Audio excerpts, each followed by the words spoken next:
Mumbai Indians match ఓడిపోయినా కూడా హార్దిక్ పాండ్యా అన్న మాటకి మాత్రం నేను ఫిదా అయిపోయాను. నిజం చెప్పాలంటే ఒక కెప్టెన్‌కి ఉండాల్సిన లక్షణం ఇదే గదా! ఇలాగా ఎప్పటికప్పుడు తనకు తాను ఆలోచించుకొని జట్టుని ఎలా ముందుకు తీసుకెళ్లాలనే దాని గురించి ఒక ప్రాపర్ ఐడియా ఉండాలి గదా! అనిపించిందనమాట. ఇంతకేమన్నాడా? చెప్తాను.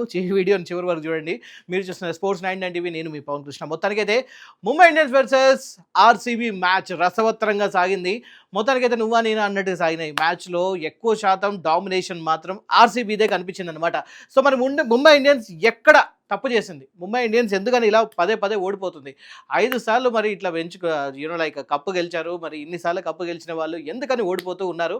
అసలు జరిగిన మిస్టేక్స్ ఏంటనే దాని గురించి మొత్తం ఒకసారి ఒక బ్రేక్ డౌన్ చేసేద్దాం. అండ్ ఆర్సీబీ ఎలా ముందుకొచ్చేసింది మళ్ళీ మొన్న ఓడిపోయిన మ్యాచ్ తర్వాత కూడా మళ్ళీ రివైవ్ అయింది. మొత్తానికైతే ఎనర్జెటిక్‌గా వచ్చేసింది. ఆ కోపాన్ని మొత్తాన్ని ముంబై ఇండియన్స్ మీద చూపించిందనమాట. సో లేట్ చేయకుండా ఇంకా మొదలు పెట్టేద్దాం. సో ది వాంకడేష్ showdown IPL 2026 Mumbai Indians versus Bengaluru.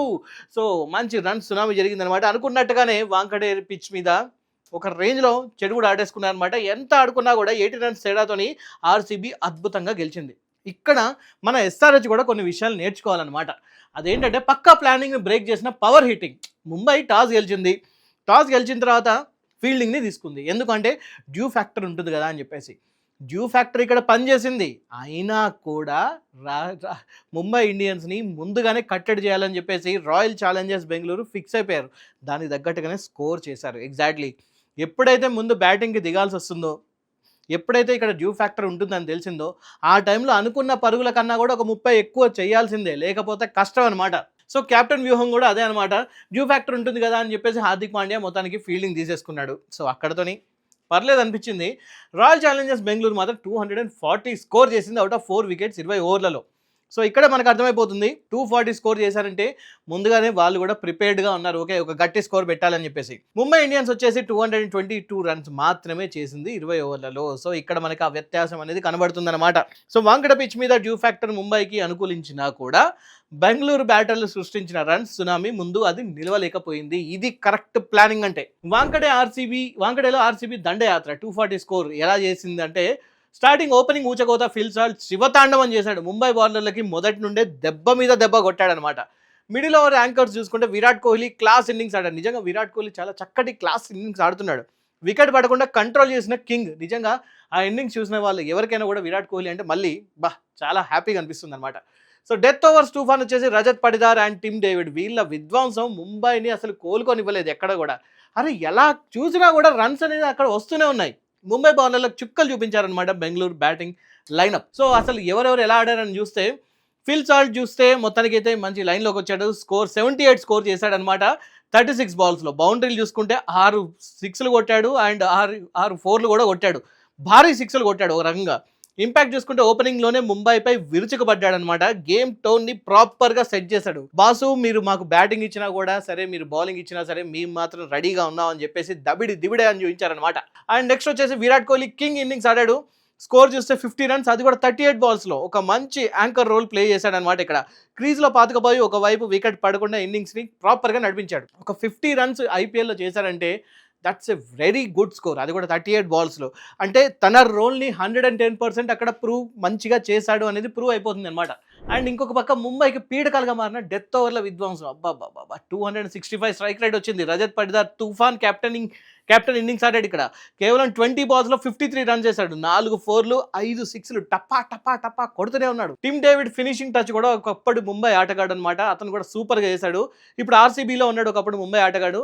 And 16 బంటుల్లో 34 runs చేశాడు అనమాట. ఒక పర్ఫెక్ట్ ఫినిషింగ్ ఇచ్చాడు. అంటే లాస్ట్లో కూడా ముఖ్యంగా ఫినిషింగ్ టచ్ ఇవ్వాలని చెప్పేసి డెత్ ఓవర్లో కూడా ప్రాపర్గా ఆడాడు. సో లాస్ట్లో ఇతని ఇన్నింగ్స్ చాలా ఇంపార్టెంట్. ఎందుకంటే 240 స్కోర్ అక్కడ అవ్వడానికి మెయిన్గా ఇక్కడే పునాది పడింది అనమాట. అదే కనుక అక్కడ వీళ్ళు ఒక 15 రన్స్ కొంచెం అటు ఇటు అయి ఉంటే మాత్రం మ్యాచ్ ముంబై చేతిలోకి వెళ్ళిపోయేది. ఎందుకంటే వాళ్ళ ప్లానింగ్ తగ్గట్టుగానే వెళ్ళిపోయేది అనమాట. సో వాళ్ళ ప్లాన్కి ఒక అడుగు ముందుగానే ఉంది ఆర్సీబీ. ఇది గుర్తుంచుకోవాలి. ఈవెన్ మన ఎస్ఆర్హెచ్ కూడా దీన్ని చూసి నేర్చుకోవాలి. వాంకడే పిచ్ మీద ఉన్న బౌలింగ్ మొత్తానికి అయితే బౌలింగ్ వేశారా లేకపోతే హైవే మీద ఏమన్నా చిన్నపిల్లలు ఆట ఆడారా అన్నట్టుగా అనిపించింది. జస్ప్రీత్ బుమ్రా అసలు వరల్డ్ క్లాస్ ఆటగాడు. నిజంగా మంచి బౌలింగ్ వేస్తున్నాడు. ఎకానమీ బాగా మెయింటైన్ చేస్తున్నాడు. కనీసం ఒక 2 వికెట్లు అనేది తీస్తున్నాడు అని చెప్పి అనుకుంటే ఈసారి ఎకానమీ డ్రాస్టికల్లీ పెరిగిపోయింది. ఎందుకంటే 4 ఓవర్లో 35 రన్లు ఇచ్చాడు. ఆబ్వియస్లీ లైక్ 8 దాకా దాటిందనమాట ఎకానమీ. ఒక వికెట్ కూడా తీయలేకపోయాడనమాట. కనీసం ఆ ప్రెషర్ అన్న పెంచాడంటే ప్రెషర్‌ని కూడా పెంచలేకపోయాడు. అండ్ ముఖ్యంగా హోమ్ గ్రౌండ్ అడ్వాంటేజ్ ఏమైనా చూపిస్తారంటే అది కూడా జరగలేదు. అండ్ ట్రెంట్ బౌల్ట్ కూడా 50 రన్లు ఇక్కడే హాఫ్ సెంచరీ బౌలింగ్‌లో ఇచ్చాడనమాట, బ్యాటింగ్‌లో కాకుండా. అండ్ ఒక వికెట్ ఏదో మమ అనిపించుకున్నాడు. అండ్ మిగతా బౌలర్లు చూసుకుంటే శాంట్నర్, శార్దుల్, హార్దిక్ తలా ఒక వికెట్ తీసి తల్లి బిడ్డ న్యాయం అనిపించుకున్నారనమాట. సో మొత్తానికి అయితే 240 రన్స్ అలా ఇచ్చుకున్నారనమాట ముంబై. ఏ బౌలర్ కూడా ఆర్సీబీ మీద రన్ రేట్ని అడ్డుకోలేకపోయాడు. కనీసం ఒక్క బౌలర్ అన్నా కొంచెం అలా ఇంపాక్ట్ చూపిస్తాడు అనుకుంటే ఎవరు చూపించలేకపోయారు. నిజంగా ముంబై ఇండియన్స్ హోమ్ గ్రౌండ్లో ముంబై ఇండియన్స్ ఫ్యాన్స్ అందరికి కూడా ఇది ఒక పెద్ద డిసప్పాయింట్మెంట్. అందులో బ్యాక్ టు బ్యాక్ ఓడిపోతూ ఉన్నారు. చేసింగ్ కష్టం అనిపించింది. మొదటి బంతి నుండే అటాకింగ్ తప్పనిసరి ఇక్కడ.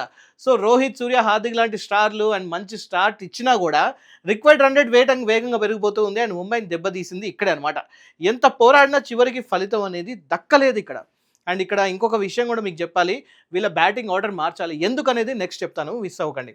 టార్గెట్ చూస్తే 241 రన్స్, కొండంత లక్ష్యం ఉంది. కానీ ఇక్కడ వీళ్ళు ఆడిన తీరు మాత్రం ఇక్కడనే అయిపోయింది అనమాట. Mumbai finals 225 for 5 wickets. ఎందుకు ఇది జరిగింది? స్టార్స్ మొత్తానికి మంచి స్టార్ట్స్ అయితే వచ్చాయి, కానీ భారీ స్కోర్లో మాత్రం మారలేదు. ఇక్కడ మీరు ఆలోచిస్తే ఒకసారి హార్దిక్ పాండ్యా చూసుకుంటే 22 బాల్స్లో 40 రన్ చేశాడు, కానీ ఇంకాస్త ఎక్కువసేపు క్రీజ్లో ఉండాలి. ఇక్కడ కనీసం 70-80 లాంటి స్కోర్ చేయాల్సింది ఒక ఆల్రౌండర్గా, కానీ చేయలేకపోయాడు. సూర్యకుమార్ యాదవ్ అన్న కనీసం ఒక 50-70 రన్ చేస్తాడంటే అతను కూడా 22 బాల్స్లో 33 రన్ చేస్తాడు. ఓకే, స్కోర్కి తగ్గట్టుగానే ఆడారు, కానీ ఇంకాస్త ఇంపాక్ట్ అంటే బ్యాటింగ్ అనేది స్టేబుల్గా ఆడాల్సింది, ఒక మంచి పార్ట్నర్షిప్ బిల్డ్ చేయాల్సింది. అక్కడ వీళ్ళు ఫెయిల్ అయ్యారనమాట. రోహిత్ శర్మ కూడా చూసుకుంటే 13 బాల్స్లో 19 రన్స్ అండ్ రిటైర్డ్ హర్ట్ వెళ్ళిపోయాడు. కొంచెం ఇబ్బంది అనిపించింది అతనికి. సో లైక్ టైస్లో కొంచెం ఇబ్బంది వచ్చేసరికి అతను కాస్త ఇబ్బంది పడి వెళ్ళిపోయాడు. ఒకవేళ రోహిత్ శర్మ కనుక కొంచెం పాతుకుపోయి ఉంటే మాత్రం మ్యాచ్ ఇంకొక విధంగా ఉండేది. అదొక పెద్ద వాళ్ళకి లక్ కలిసి రాలేదు అక్కడ. తిలక్ వర్మ యాజ్ యూజువల్ 1 రన్కి దారుణంగా ఈసారి నిరాశపరిచాడనమాట. సో టాప్ ఆర్డర్ ఫైర్ అవుతూ ఉన్నా కూడా ఎవరు భారీ ఇన్నింగ్స్కి కన్వర్ట్ చేయలేకపోయారనమాట. అంటే వచ్చారు పర్లేదు, లైక్ 22 బాల్స్లో 40 రన్స్, 22 బాల్స్లో 33 రన్స్ ఇలాంటివి చేస్తూ ఉన్నారు, కానీ దాన్ని పెద్ద స్కోర్గా మలచలేకపోయారనమాట. సో ఇలాంటి ఒక 240 రన్స్ ఉన్న టైంలో ఆబ్వియస్లీ వీళ్ళు తప్పకుండా హాఫ్ సెంచరీలు లేకపోతే 70-80 రన్స్ అనేది చేయాలి. కనీసం ఒక పార్ట్నర్షిప్ అనేది ఒక కరెక్ట్ లైక్ 110 పార్ట్నర్షిప్ అని అలా చేస్తుంటే బాగుండేది. అండ్ ముంబై ఆశలు రేపిన సింగిల్ మ్యాన్ ఆర్మీ ఎవరు అంటే the one and only Rutherford ఒంటరి పోరాటం చేశాడు. నిజంగా రూథర్ఫోర్డ్ని ఇప్పుడు నెక్స్ట్ మ్యాచ్లో తప్పకుండా అతన్ని టాప్ ఆర్డర్లోకి పంపించాల్సిన అవసరం ఉందన్నమాట. స్కోర్ చూస్తే 71 రన్స్ కేవలం 31 బాల్స్లో. మొత్తానికి ఒంటరి పోరాటం, చాలా కష్టపడ్డాడు. 9 భారీ సిక్సర్లు కొట్టాడనమాట.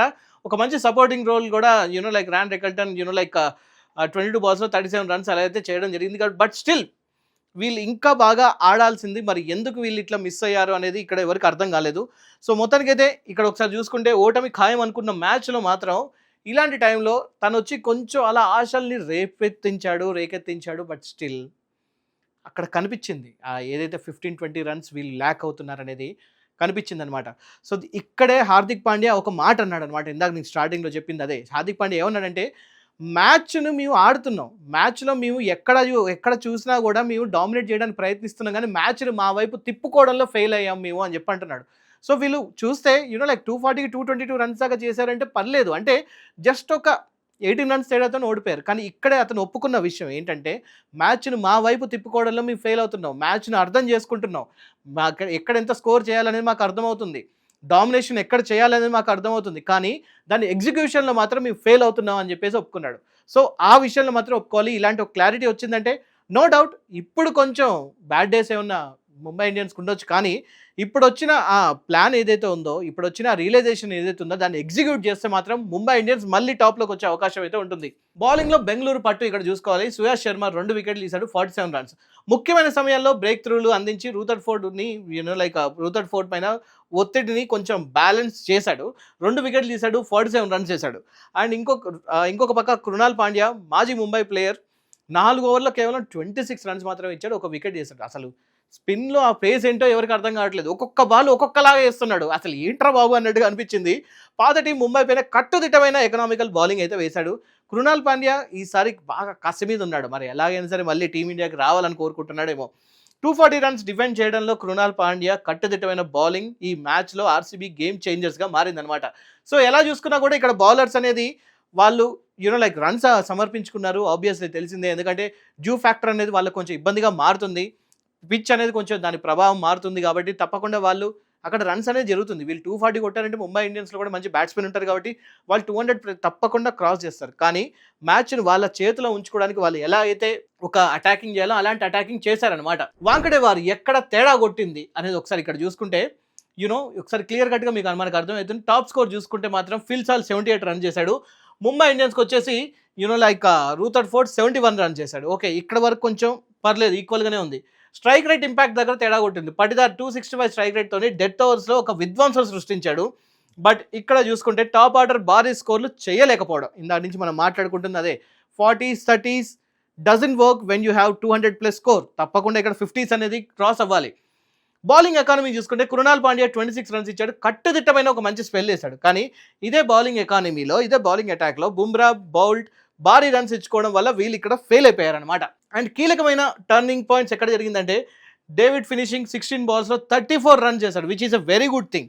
But Tilak Varma failure. 3 బంతుల్లో 1 రన్ మాత్రమే జరిగింది. తిలక్ వర్మ కనీసం ఇక్కడ కొంచెం అతను కూడా ఒక 30-40 రన్స్ చేస్తుంటే మ్యాచ్కి అక్కడ కూడా గెలిచే అవకాశం ఉండేది. బట్ ఐ డోంట్ నో ఎక్కడ మిస్టేక్ జరుగుతుంది అనేది వాళ్ళు ఇప్పుడు అర్థం చేసుకోవాలి. ముఖ్యంగా డేవిడ్ గురించి ఇక్కడ మనం మాట్లాడుకుంటే 16 బాల్స్లో 34 రన్స్ చేశాడు చూసాడా, అది మాత్రం చాలా కీలకం అనమాట. అండ్ టోర్నీకి సంబంధించి big news and points table updates చూసుకుంటే ఆర్సీబీ టాప్ నాచ్లోకి వెళ్ళిపోతుంది. ఈ సాలిడ్ విక్టరీతో ఈ సీజన్లో 3వ గెలుపుని నమోదు చేసుకుంది. ఫుల్ కాన్ఫిడెన్స్ ముందుకు సాగుతుంది బెంగళూరు. రాజస్థాన్ రాయల్స్ చూసుకుంటే రాజస్థాన్ రాయల్స్కి ఒక వార్నింగ్ ఇచ్చిందనమాట ఆర్సీబీ. టోర్నీలో ఇప్పటివరకు అజేయంగా టాప్లో కొనసాగుతున్న రాజస్థాన్ రాయల్స్ మిగతా జట్లందరికీ వార్నింగ్ బెల్స్ మోగిస్తుంది. సో వాళ్ళకు కూడా ఒక రకంగా ఆర్సీబీ కూడా ఒక వార్నింగ్ ఇచ్చింది అనుకోవచ్చు. అండ్ ముంబైకి పెద్ద దెబ్బ ఏంటంటే ఈ ఓటమితో ముంబైకి బాగా వెనుకబడింది. టాప్ ఆర్డర్ ఆడుతున్న మిడిల్ ఆర్డర్లో కన్సిస్టెన్సీ లేకపోవడం వాళ్ళని వెంటాడుతున్న అతిపెద్ద సమస్య. ముంబై వెంటనే పుంజుకోవాలన్నమాట. సో అదనమాట సంగతి. మీరేమనుకుంటున్నారు? ముంబై ఇండియన్స్ కంబ్యాక్ ఇస్తుందా లేదా? And more over Mumbai Indians ఏదైతే ఫీల్ అవుతుందో, అంటే వాళ్ళు మ్యాచ్ని అర్థం చేసుకుంటున్నా కానీ ఎగ్జిక్యూషన్లో ప్రాబ్లం అవుతుంది అంటున్నారు కదా. సో మరి రానున్న రోజుల్లో ఎగ్జిక్యూషన్ చేస్తారా లేదా అనేది మీరు చెప్పాలి. అండ్ ఈసారి మరి ఆర్సీబీ తన కప్ని తన దగ్గరే ఉంచుకుంటుందా? ఈ డిఫెండింగ్ ఛాంపియన్స్, అటాకింగ్ ఛాంపియన్స్ ఆడుతున్నారు. సరే, రాజస్థాన్ రాయల్స్ చేతిలో కొంచెం ఇబ్బంది పడ్డారు, అది ఇది వేరే విషయం అనుకోండి. బట్ స్టిల్ వాళ్ళు కప్పు వాళ్ళ దగ్గరే ఉంటుందా? మీరేమనుకుంటున్నారని దాని గురించి తప్పకుండా కామెంట్ రూపంలో తెలియజేయండి. మీ అనాలిసిస్ కూడా నాకు చాలా ముఖ్యం. తప్పకుండా దాన్ని నేను కన్సిడరేషన్లో తీసుకుంటాను కాబట్టి తప్పకుండా మీ అనాలిసిస్ని కూడా కామెంట్ రూపంలో తెలియజేయండి.